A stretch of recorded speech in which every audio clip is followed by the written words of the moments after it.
नमस्कार, मैं कमलेश कुमार राय पूर्वांचल विद्युत वितरण कंपनी के निदेशक कार्मिक के द्वारा आरोपियों को बचाने की सारी हिकमतें लगाई जाती हैं। लोगों के मन में यह धारणा विश्वास में बदलती जा रही है कि आरोपियों के विरुद्ध सारे साक्ष्य और जांच रिपोर्टों के होने के बावजूद निदेशक कार्मिक के द्वारा उन्हें बचाने के सारे हथकंडे इस्तेमाल किए जाते हैं। नतीजतन सरकार की छवि इस कार्यशैली के चलते बिगाड़ी जा रही है और यही वजह है कि पूर्वांचल प्रबंधन में अब तक जानकारी के मुताबिक लगभग 1 दर्जन से ज्यादा जांच कर प्रकरण लंबित हैं और उन्हें जानबूझकर निस्तारित करने के बजाय दबाए रखा गया है। हालांकि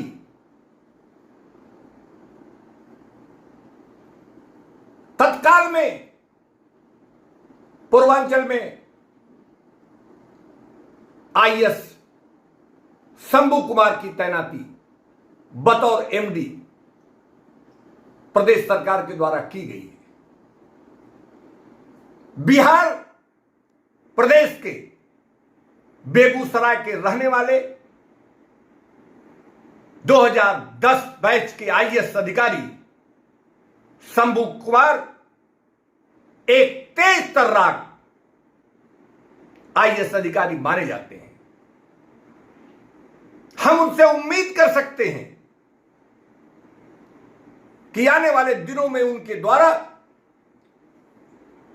ऐसे प्रकरणों का निस्तारण गुण और दोष के आधार पर त्वरित ढंग से किया जाएगा।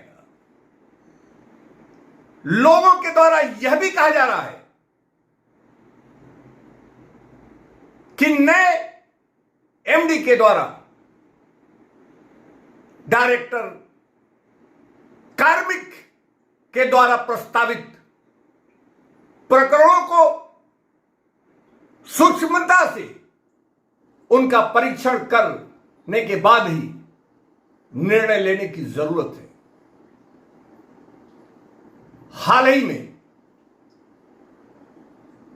महाराजगंज में एक शिकायत के बाद चेयरमैन एम देवराज ने त्वरित कार्रवाई करते हुए वहां के अधिशासी अभियंता उपखंड अधिकारी और एक लिपिक को निलंबित कर दिया गया है। कुल 1 हफ्ते के अंदर जांच कर यूपीपीसीएल प्रबंधन ने त्वरित ढंग से यदि महाराजगंज में कार्रवाई कर सकती है, ऐसे में पूर्वांचल में कई महीने महाराजगंज से भी ज्यादा गंभीर प्रकरण आखिर किन परिस्थितियों में लंबित रहते हैं और उनका निस्तारण नहीं किया जाता है, यह देखना महत्वपूर्ण है। महाराजगंज की घटना के पूर्व ही बनारस में ग्रामीण रूरल दूधी खंड से संबंधित एक मामला प्रकाश में आया था। 1 सितंबर को खुद डायरेक्टर एडमिन शेष कुमार बघेल के द्वारा अपने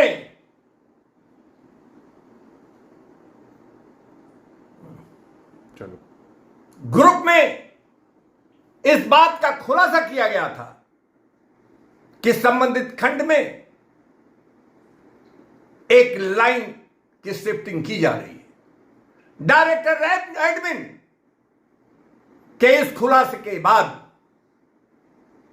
तत्काल प्रभाव से डायरेक्टर टेक्निकल पीपी सिंह के निर्देश पर मुख्य अभियंता अनूप वर्मा के द्वारा संबंधित क्षेत्र के अधीक्षण अभियंता विजय राज को मौके पर भेजा गया और शिकायत सही पाई गई।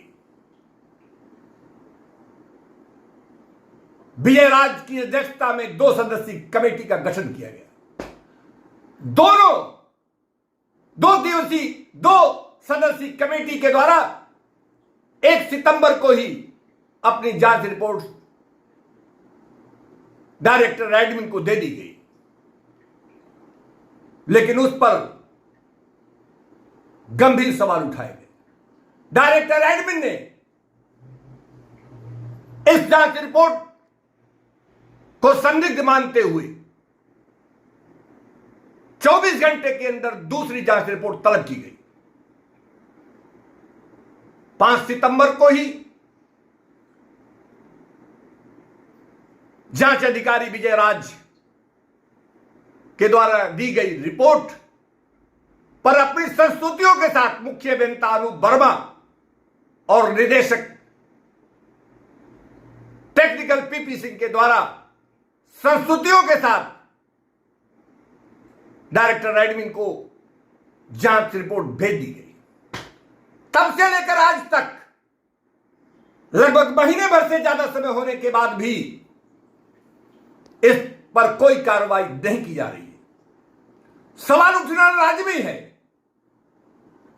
कि आखिर इस गंभीर प्रकरण को, जिसको खुद व्यथित होकर डायरेक्टर एडमिन के द्वारा उठाया गया था,